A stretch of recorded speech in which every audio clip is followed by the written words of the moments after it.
The moment I swallowed that miracle pill, everything around me became crystal clear. My mind kicked into overdrive.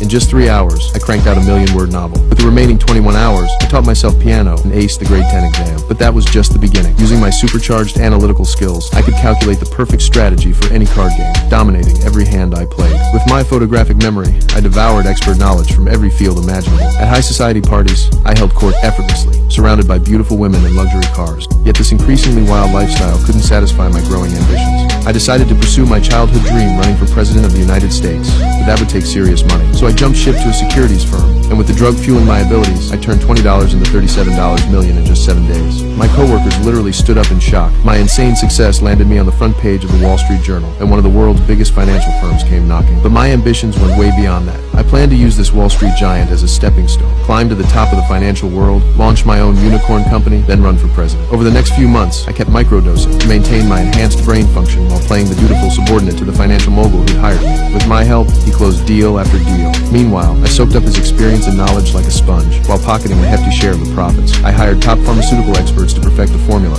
6 months later, I left to start my own financial firm, quickly building it into another unicorn company. My former boss and I went from mentor-student to rivals. A year later, I ran for U.S. Senator and became the frontrunner for president. Then one day, the mogul showed up at my door. He cut straight to the chase. He'd acquired a pharmaceutical company called Evan Corp, the original manufacturer of my miracle pills. He threatened to expose everything and cut off my supply unless I agreed to serve him after becoming president. I flat out refused. I think some smart-ass in NZT might have 2 or 3 or even 4 labs. Re-engineer, get the bugs out, taper off. I'm off it, Carl. I'd already perfected the formula 6 months ago. My new version had 0 side effects and was even more powerful, and I was the only one who had access to it. The mogul tried to fight back. I have no idea what kind of enemy. But what happened next completely blew his mind. The man's gonna rear in that taxi. What? The driver's distracted. He's texting. He's going 30 miles an hour. He's 60 feet to stop. He doesn't have room. What the?